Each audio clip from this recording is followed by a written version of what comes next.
Hi everyone, my name is C, and this year I interned at the Dean of the College for Financial Advising here at Brown. I can't seem to get away from Brown. So here I am back at Brown doing these things. So what I did this year was I worked on 3 specific initiatives, sort of focused on increasing equity, access, and inclusion here at Brown. And my supervisor was Dean Eli, who is the Assistant Dean of the College for Financial Advising. She's also here, so here at Brown. So I just wanted to first give you a brief overview of what it is that I'm going to be going through in my presentation. The first is just a quick overview of what the Dean of the College does, what the role of financial advising is within the Dean of the College, and sort of the initiatives and sort of place the initiatives within the Dean of the College or as a collaboration of the Dean of the College for financial advising. Then I'll go into more details about the 3 initiatives, which is the Professional Development Assistance Grant, the Books and Course Materials Supplies Pilot, and the Food Security Working Group. So the Dean of the College at Brown University is an office that basically creates the structures, programs, and the initiatives that are necessary to support positive academic and personal development in the students who come to Brown. And they, for the most part, help connect the students to the university's resources and specifically help students engage more with the open curriculum, which is very sort of unique to Brown. The financial advising, which is a position, I would say an office, but it's not a position of the Dean of the College, was created in 2016. The DOC added the Assistant Dean of the College for Financial Advising to provide very dedicated support to Brown undergraduates who had little to no expected parent contribution.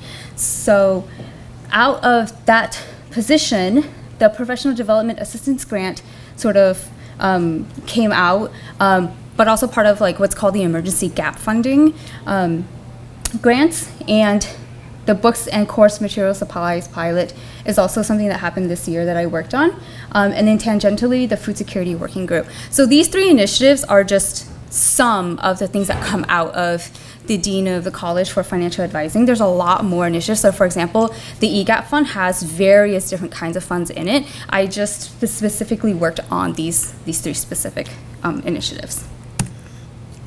So the Professional Development Assistance Grant provides undergraduate income eligible students up to $500 for professional development related costs. And these have things that to do with professional clothing, travel expenses, materials and resources that are related to interviews, internships, or conferences that students want to go to sort of build their professional network or sort of have professional opportunities.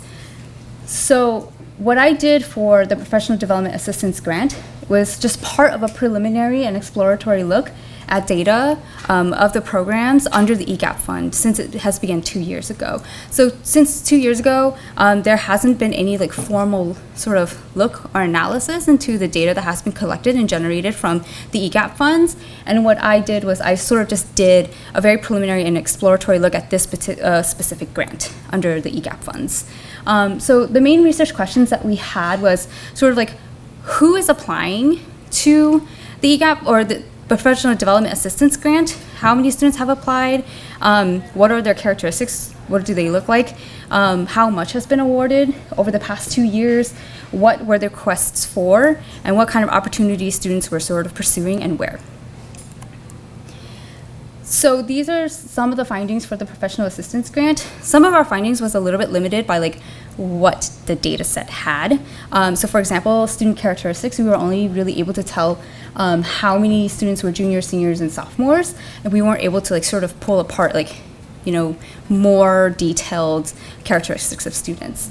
But basically, the highlight of this finding in this report just further substantiate financial advising's message that the grant is an important and necessary part of increasing access to professional opportunities for low-income students. Some of the more specific findings is that since 2017, there has been about 66 applicants, which have been submitted by 57 students. So there's 66. So students can apply to the grant multiple times. So a lot of students did.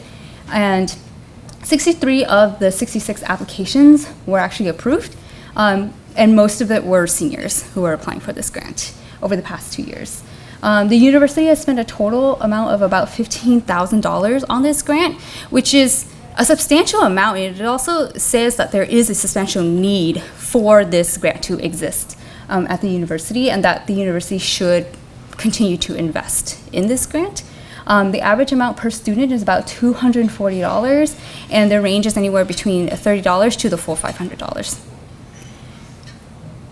So the requests sort of ranged all over the place, as you would expect.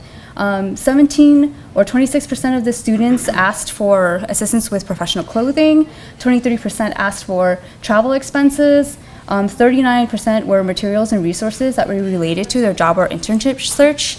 So, and 21% asked for things that were sort of not related to professional clothing or travel, but still related to this in general. So the books and course material supplies pilot provided 85 first-year students with zero parent contribution additional funds to purchase required course books and materials from the Brown Bookstore. So what we did for this was we designed, sent out, and analyzed student survey results, and we were sort of looking at, what is the impact of the book pilot program for students at Brown, both academically and just socially and personal development-wise. So we basically found that this is particularly important for equity, inclusion, and access to engagement and participation in the open curriculum, which is very important because Brown celebrates its 50th year sort of anniversary of the open curriculum this year. It contributed to a greater positive experience and just transition overall for first-year students, and just led to greater academic involvement and participation and performance for students who were able to get this grant. Some areas for improvement were that they wanted the course materials. There were course materials that were not up at the bookstore specifically, that were part of the classroom that students could not get a hold of. And this actually so the university this year actually expanded the book pilots program. So starting next academic year, the program will be expanded to all first-year students with any amount of university scholarship, as well as to all second and fourth-year students with little to no parent contribution. So this pilot program actually, sort of has now become a very big thing and a big deal for Brown and Brown students. And the last thing I did was sort of the food security working group. This was a university-wide group that works on defining what sort of food security and security looks like at Brown, and just sort of recommending solutions to the university to enact on. So what I did here was I used publicly available information to research meal plans specifically at different universities that belong to something called the Consortium of Financing Higher Education, which is schools that have really generous financial aid packages, basically their need-based packages. And we just wanted to see what these universities were sort of doing in terms of the meal plans, and how their meal plans may be addressing or not addressing food insecurity issues on their campuses. So basically what we found is that overall university and colleges meal plans didn't really address food insecurity issues on their campuses. Meal plans also varied from campus to campus, which suggests that food insecurity looks very different from campus to campus as well. This is particularly important because, one, health and wellness, but two, it is a barrier to equity, access, and inclusion of students at Brown and just in the Brown experience in general. So my recommendations for this was that further exploration sort of was needed to define what food insecurity looks like at Brown and what it means and how it's experienced by Brown students specifically.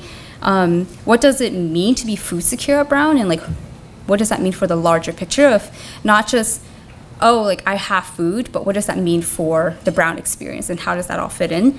And how does food security impact equity, access, and inclusion at Brown? So these are sort of things that I think before Brown starts making suggestions about solutions, that these are sort of exploratory questions that they need to ask themselves. So what do all these sort of initiatives have to do with each other. So each of these initiatives really work to break down the systematic barriers that prevent students from being able to fully engage in the Brown experience, and is part of Brown's commitment to ensure that financial considerations do not prevent talented students from choosing to come to Brown, but also once excelling at Brown, like once they're on campus. And I just wanted to thank my supervisor, Dean Eli. She's been amazing. Just like amazing in general. Like I know grad students don't know her as much, but the undergrads love her. And I wanted to thank Christina for just, answering all my questions and helping me figure things out when things fell apart for me. Thank you.